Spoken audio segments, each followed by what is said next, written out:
حضرت علی رضی اللہ عنہ کا عدل۔ ایک روشن صبح تھی کوفہ کی، جہاں حضرت علی ابن ابی طالب رضی اللہ عنہ چوتھے خلیفہ اسلام رہتے تھے۔ آپ صلی اللہ علیہ وسلم اپنی حکمت، شجاعت اور عدل کی وجہ سے مشہور تھے، اور لوگ آپ صلی اللہ علیہ وسلم سے بے حد محبت کرتے تھے۔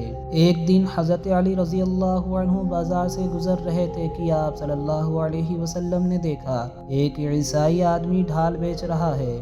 حضرت علی رضی اللہ عنہ رکے اور ڈھال کو غور سے دیکھنے لگے۔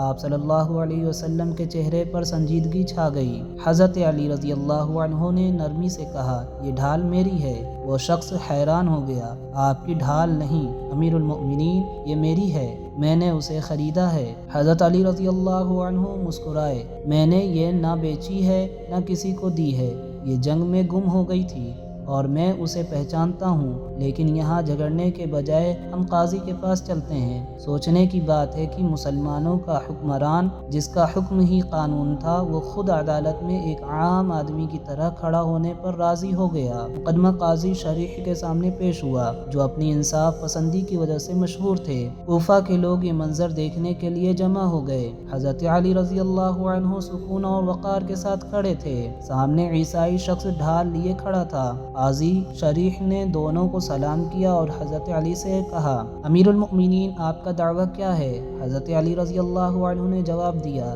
یہ ڈھال جو اس کے ہاتھ میں ہے میری ہے، میں نے نہ اسے بیچا ہے نہ دیا ہے، یہ میرے قبضے سے کھو گئی تھی۔ قاضی نے عیسائی شخص کی طرف دیکھا، اس نے ڈھال کو مضبوطی سے پکڑتے ہوئے کہا، یہ ڈھال میری ہے، یہ میرے قبضے میں ہے اور قبضہ ہی دلیل ہے۔ قاضی شریح نے حضرت علی رضی اللہ عنہ سے پوچھا، کیا آپ کے پاس کوئی گواہ ہے جو آپ کے دعوے کو ثابت کرے؟ حضرت علی رضی اللہ عنہ نے فرمایا، جی ہاں، میرا بیٹا حسن رضی اللہ عنہ گواہی دے گا۔ حضرت حسن ابن علی رضی اللہ عنہ آگے بڑھے اور کہا، میں گواہی دیتا ہوں کہ یہ ڈھال میرے والد کی ہے۔ لیکن قاضی نے سر ہلا دیا، بیٹے کی گواہی والد کے حق میں اس معاملے میں قبول نہیں کی جا سکتی، کیا آپ کے پاس کوئی اور گواہ ہے؟ حضرت علی رضی اللہ عنہ نے آہ بھری، نہیں، میرے پاس کوئی اور گواہ نہیں۔ قاضی نے احترام سے کہا، امیر المؤمنین، اگرچہ میں جانتا ہوں کہ آپ سچے ہیں، لیکن قانون کے مطابق گواہی ضروری ہے۔ چونکہ آپ کے پاس بیٹے کے علاوہ کوئی گواہ نہیں،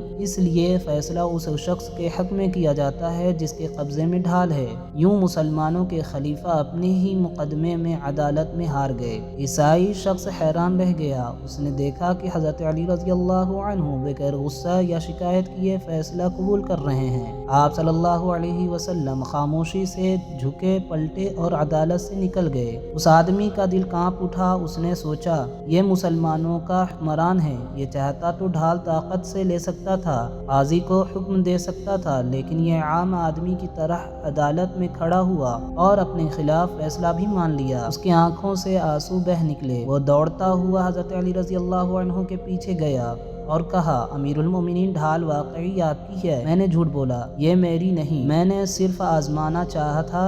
اللہ کی قسم، آج میں گواہی دیتا ہوں آپ کا دین سچا ہے اور میں اسلام قبول کرتا ہوں۔ حضرت علی رضی اللہ عنہ نے شفقت سے مسکرا کر فرمایا، اگر تم اسلام قبول کرتے ہو تو یہ ڈھال تمہاری طرف سے ہدیہ ہے۔ وہ شخص ڈھال کو تھامے رونے لگا۔ وہ ڈھال کے لیے نہیں بلکہ اس عدل اور انکساری کے لیے رو رہا تھا جو اس نے خلیفہ میں دیکھی۔ یہ واقعہ دور دور تک مشہور ہوا اور اس نے دنیا کو دکھا دیا کہ اسلام میں عدل، طاقت اور دولت سے بلند ہے، یہاں تک کہ خود خلیفہ بھی اس کے تابع ہیں۔ حضرت علی ابن ابی طالب رضی اللہ عنہ نے دنیا کو یہ سکھا دیا کہ قیادت کا مطلب ہے اللہ کے قانون کے سامنے جھک جانا، نہ کہ اپنے آپ کو اس سے اوپر سمجھنا۔ اصل انصاف وہ ہے جب حکمران اور عام آدمی قانون کے سامنے برابر ہوں، یہی کسی معاشرے میں امن اور اعتماد کی بنیاد ہے۔ اگر ویڈیو اچھی لگی ہو تو ہمارے چینل کو سبسکرائب کرنا نہ بھولیں۔